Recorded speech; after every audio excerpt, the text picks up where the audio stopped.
દિલ્હીના રામલીલા મેદાનમાં લોકતંત્ર બચાવો મહારેલીમાં ઇન્ડિયા ગઠબંધનના નેતાઓએ કર્યા ભાજપ પર પ્રહાર, સાથે જ કરી છે 5 માંગ. આવો જાણીએ વિગતે. નમસ્કાર, હું છું ઈમાની, આપ જોઈ રહ્યા છો ન્યૂ ગુજરાતી ન્યૂઝ. રવિવારે દિલ્હીના રામલીલા મેદાનમાં ઇન્ડિયા એલાયન્સની લોકશાહી બચાવો મહારેલીનું આયોજન કરવામાં આવ્યું હતું. લોકસભા ચૂંટણી પહેલા આયોજિત આ વિશાળ મેગા રેલીમાં ઉમટેલી લાખોની ભીડ વચ્ચે કોંગ્રેસ અધ્યક્ષ મલ્લિકાર્જુન ખડગે, પૂર્વ કોંગ્રેસ અધ્યક્ષ રાહુલ ગાંધી અને ઇન્ડિયા એલાયન્સ સાથે જોડાયેલા પક્ષોના વરિષ્ઠ નેતાઓએ મોદી સરકાર પર આકરા પ્રહારો કર્યા હતા. મહારેલીમાં ઉમટેલી ભીડે અગાઉના તમામ રેકોર્ડ તોડી નાખ્યા હતા. રામલીલા મેદાન લોકોથી ભરચક હતું અને તેમનો ઉત્સાહ ચરમસીમાએ હતો. આ દરમિયાન કોંગ્રેસ મહાસચિવ પ્રિયંકા ગાંધીએ પણ ભારત ગઠબંધન વતી દેશ સમક્ષ 5 મુદ્દાઓની માંગણી કરી હતી. આ દરમિયાન કોંગ્રેસ અધ્યક્ષ મલ્લિકાર્જુન ખડગેએ પોતાના પ્રભાવશાળી સંબોધનમાં કહ્યું કે ઇન્ડિયા ગઠબંધનના નેતાઓ દેશ, લોકતંત્ર અને બંધારણને બચાવવા માટે એક થયા છે. વડાપ્રધાન નરેન્દ્ર મોદી લોકશાહી નથી ઈચ્છતા, તેઓ સરમુખત્યારવાદી વિચારધારાના છે. વડાપ્રધાન મોદી માત્ર થોડાક અમીર લોકોનો વિકાસ ઈચ્છે છે. આજે લોકસભાની ચૂંટણી નિષ્પક્ષ નથી. દેશની તપાસ એજન્સીઓનો દુરુપયોગ થઈ રહ્યો છે. તપાસ એજન્સીઓનો ઉપયોગ કરીને રાજકારણીઓને, રાજકીય પક્ષોને ડરાવવામાં આવી રહ્યા છે. ભાજપે નેતાઓને ડરાવી ધમકાવીને સરકાર બનાવી. ચૂંટણી સમયે અરવિંદ કેજરીવાલ અને હેમંત સોરેનને જેલમાં ધકેલી દેવામાં આવ્યા હતા. કોંગ્રેસ પર હજારો કરોડોનો દંડ ફટકારવામાં આવ્યો હતો, જેથી કોંગ્રેસ પ્રચાર કરી શકે નહીં. ચૂંટણીમાં તમામ રાજકીય પક્ષો માટે સમાન તકો હોવી જરૂરી છે. પોતાના સંબોધનમાં રાહુલ ગાંધીએ પણ મોદી સરકાર પર આકરા પ્રહારો કર્યા હતા. તેમણે કહ્યું કે ભાજપે 400 પાર કરવાનો નારો આપ્યો છે, પરંતુ ઈવીએમ વિના, મેચ ફિક્સિંગ વિના ભાજપ 180 સીટોને પણ પાર કરી શકશે નહીં. મોદી ઈચ્છે છે કે વિપક્ષ ચૂંટણી લડી શકે નહીં. કોંગ્રેસ પાર્ટીના તમામ બેંક ખાતા બંધ કરી દેવામાં આવ્યા છે. નેતાઓને ધમકીઓ આપવામાં આવી રહી છે. અરવિંદ કેજરીવાલ અને હેમંત સોરેનને જેલમાં ધકેલી દેવાયા છે. પૈસા આપીને સરકારોને પછાડવામાં આવી રહી છે. વડાપ્રધાન મોદીએ ચૂંટણી પંચમાં પોતાના જ લોકોને નિયુક્ત કર્યા છે. ન્યાયતંત્ર પર પણ દબાણ લાવવામાં આવી રહ્યું છે. આ બધું એટલા માટે કરવામાં આવ્યું છે જેથી બંધારણ રદ થઈ જાય અને નરેન્દ્ર મોદી સત્તામાં રહે. વડાપ્રધાન નરેન્દ્ર મોદી દેશના કેટલાક ઉદ્યોગપતિઓ સાથે મળીને મેચ ફિક્સિંગ કરવાનો પ્રયાસ કરી રહ્યા છે. મેચ ફિક્સિંગનો એકમાત્ર ઉદ્દેશ્ય ભારતના લોકોના હાથમાંથી બંધારણ છીનવી લેવાનો છે. રાહુલ ગાંધીએ વધુમાં જણાવ્યું કે નોટબંધી અને જીએસટીથી દેશના ખેડૂતો, યુવાનો, ગરીબો અને નાના વેપારીઓને કોઈ ફાયદો નથી. આજે દેશમાં બેરોજગારી 40 વર્ષમાં સૌથી વધુ છે. દેશની તમામ સંપત્તિ થોડાક લોકો પાસે છે. જાતિ ગણતરી, ખેડૂતોની એમએસપી, બેરોજગારી, મોંઘવારી દેશના સૌથી મોટા મુદ્દા છે. દેશની જનતાને સાવધ રહેવાની અપીલ કરતા રાહુલ ગાંધીએ વધુમાં જણાવ્યું કે જો જનતા પૂરી તાકાતથી વોટ નહીં આપે તો ભાજપનું મેચ ફિક્સિંગ સફળ થશે. મેચ ફિક્સિંગ સફળ થતાં જ બંધારણ ખતમ થઈ જશે. ગરીબોના અધિકારો અને અનામત ખતમ થઈ જશે.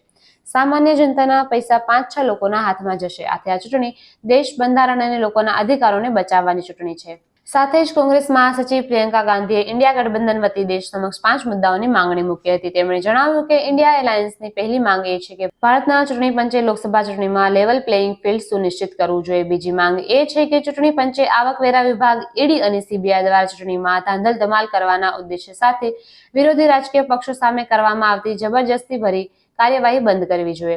ત્રીજી માંગમાં એમણે જણાવ્યું હતું કે હેમંત સોરેન અને અરવિંદ કેજરીવાલને તાત્કાલિક મુક્ત કરવામાં આવે. ચોથી માંગ એ છે કે ચૂંટણી દરમિયાન વિપક્ષી રાજકીય પક્ષોને આર્થિક રીતે ગળું દબાવવાની બળજબરી ભરી કાર્યવાહી તાત્કાલિક બંધ થવી જોઈએ. પાંચમી માંગ એ હતી કે ભાજપ દ્વારા ચૂંટણી બોન્ડનો ઉપયોગ કરીને બદલો, ખંડણી અને મની લોન્ડરિંગ આરોપોની તપાસ કરવામાં આવે. સુપ્રીમ કોર્ટની દેખરેખ હેઠળ એક એસઆઈટીની રચના કરવામાં આવે. તેમણે કહ્યું કે ભાજપના શાસન દ્વારા સર્જાયેલા અલોકતાંત્રિક અવરોધો છતાં ભારત ગઠબંધન લોકશાહીને લડવા, જીતવા અને બચાવવા માટે સંકલ્પબદ્ધ અને આત્મવિશ્વાસ ધરાવે છે. વધુમાં તેમણે જણાવ્યું હતું કે दिल्ली वाले जानते हैं कि ये दिल्ली का सुप्रसिद्ध रामलीला मैदान है. यहाँ बचपन से मैं आ रही हूँ. हर साल दशहरे के दिन यहाँ इसी मैदान में रावण के पुतले का दहन होता है. मैं छोटी थी तो अपनी दादी जी इंदिरा जी के साथ आती थी. उनके पैरों के पास ज़मीन पर बैठ के देखती थी. उन्होंने हमारे देश की ये प्राचीन, हजारों वर्ष प्राचीन गाथा जो रामायण है, भगवान राम जी की जीवन गाथा मुझे सुनाई. आज जो सत्ता में है वे अपने आप को राम भक्त कहलाते हैं. इसीलिए यहाँ बैठे हुए मेरे मन में ये बात आई कि उनको इस संदर्भ में कुछ कहना चाहिए. मुझे लगता है कि वे कर्मकांड में उलझ गए हैं। मुझे लगता है कि वे दिखावे में लिप्त हो चुके हैं। इसीलिए मैं आज यहाँ खड़े होकर उन्हें याद दिलाना चाहती हूँ कि वो हजारों वर्ष पुरानी गाथा क्या थी और उसका संदेश क्या था। भगवान राम जब सत्य के लिए लड़े, उनके पास सत्ता नहीं थी। भगवान राम जब सत्य के लिए लड़े, उनके पास संसाधन नहीं थे। उनके पास तो रथ भी नहीं था। रथ रावण के पास था, संसाधन रावण के पास थे, सेना रावण के पास थी, सोना रावण के पास थी। वो तो सोने की लंका में रहता था। भगवान राम के पास सत्य था, आशा थी, आस्था थी, प्रेम था, परोपकार था, विनय था, धीरज था, साहस था और भगवान राम के पास सत्य था। मैं सत्ता में बैठे हुए